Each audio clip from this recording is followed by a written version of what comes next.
رحیم اللہ کریم کے نام سے جناب اپنی بات کا آغاز کرتے ہیں۔ میرا سلام ہے آپ کو، دعائیں ہیں۔ السلام علیکم ورحمۃ اللہ وبرکاتہ۔ کافی دنوں کے بعد پھر آج موقع مل گیا، جمعۃ المبارک ہے، اور حالات حاضرہ کیا کہتے ہیں۔ اگر آپ کا کوئی سوال ہے امیگریشن سے متعلق، یونانی امیگریشن، تو وہ بھی آپ پوچھیں گے، میں پھر انشاءاللہ جو یونانی قوانین کہتے ہیں ان کے مطابق آپ کی خدمت میں پیش کر دوں گا۔ پروگرام کو چھوٹا ہی کروں گا، اور اس لیے کہ وہ آدھی ہے نا، 14 اگست ہے۔ 14 اگست تو خیر گزر گیا، اگست کا مہینہ ہے، اور اگست کے مہینے میں یہاں یونان میں اکثر و بیشتر ادارے، تقریباً 90% لوگ باہر چلے جاتے ہیں چھٹی، اور اس لیے تقریباً ان دنوں میں ریسٹ ہی ہے۔ لیکن ریسٹ ان کی ہے، ہماری تو پتہ نا ریسٹ کوئی نہیں تھی۔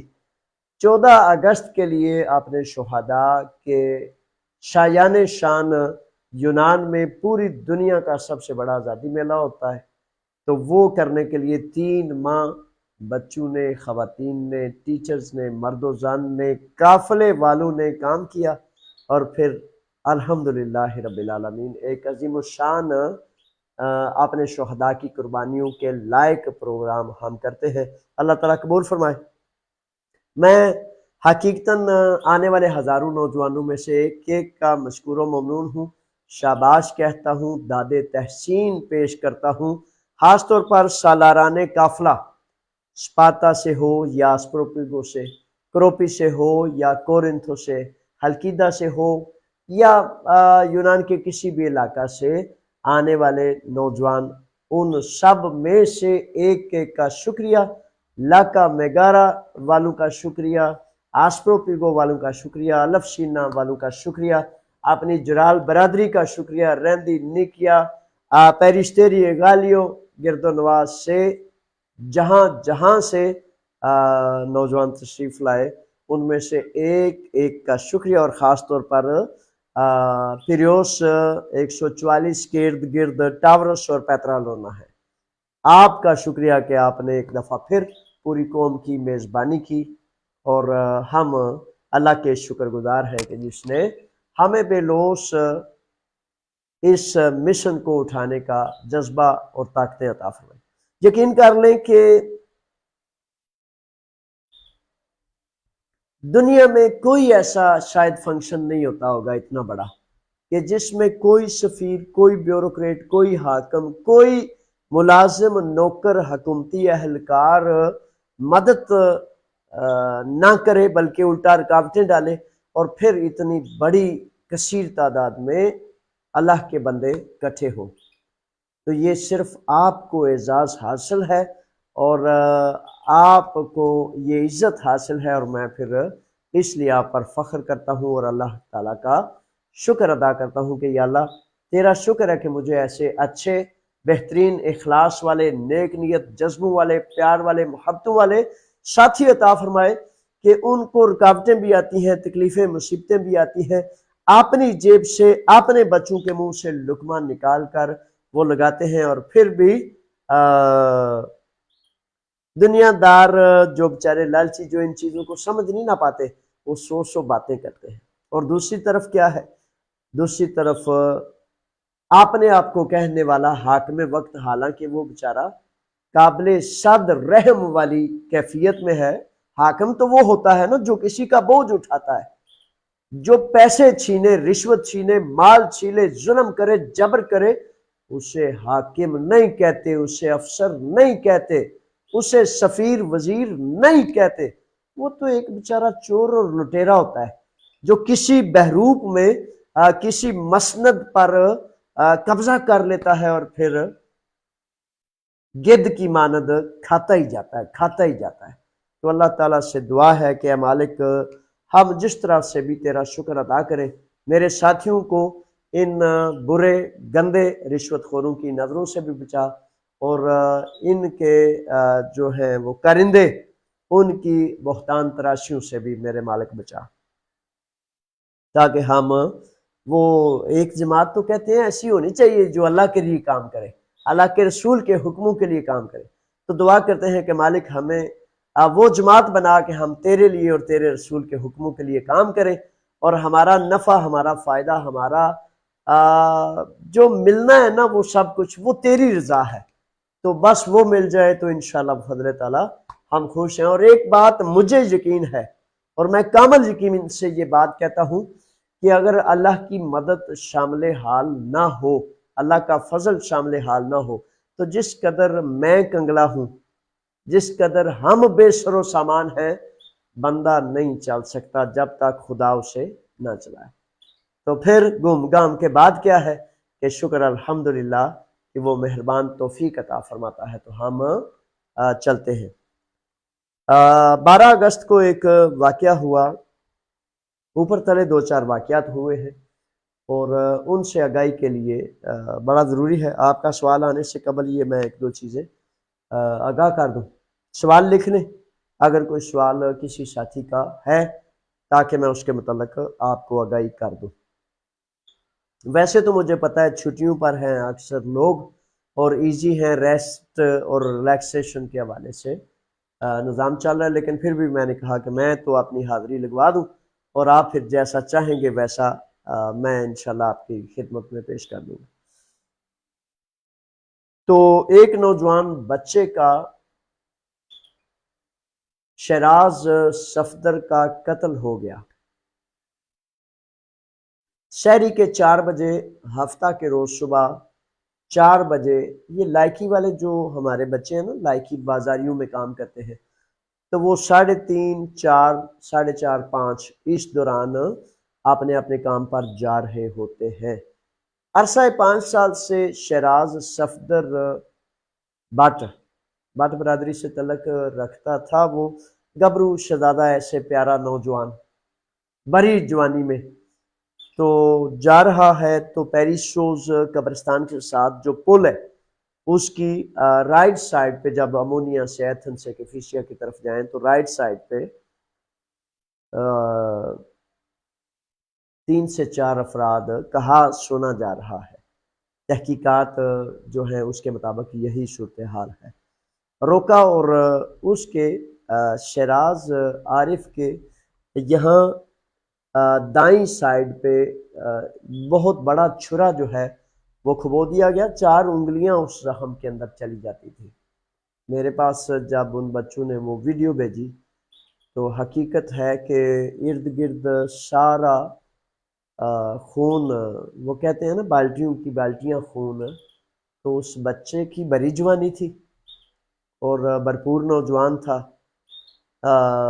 98 کی پیدائش، اور تقریباً 24 سال سے 25ویں سال میں۔ تو بڑے اور دکھ اور کرب کا معاملہ یہ بنا۔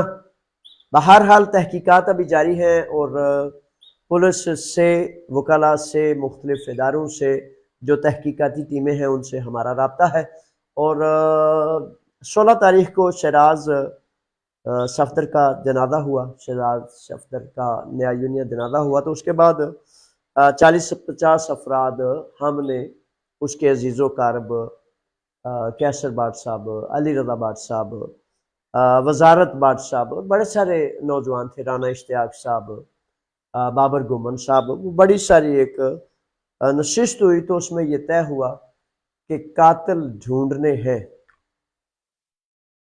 تو میں نے کہا میرے بچوں، جب آپ کا یہ فیصلہ ہے قاتلوں کو پکڑنا ہے تو انشاءاللہ بفضل تعالیٰ پکڑیں گے، اور حقیقت یہ ہے کہ قاتل کو پکڑنا اس لیے ضروری ہے تاکہ ظلم اور جبر بدماشی رکتی تب ہے جب اس کی گردن پر ہاتھ قانون کا آ جائے، ورنہ وہ بیچارہ بد نصیب اندھا ہو چکا ہوتا ہے۔ جو قتل کر سکتا ہے نا، جو قتل کر سکتا ہے وہ بیچارہ پھر کچھ بھی کر سکتا ہے۔ تو قوموں کے ماتھے پر کلک کا ٹیکا ہوتے ہیں، بد نصیبی کا ایک داغ ہوتے ہیں وہ بچے جو اس طرح کے کام کرتے ہیں۔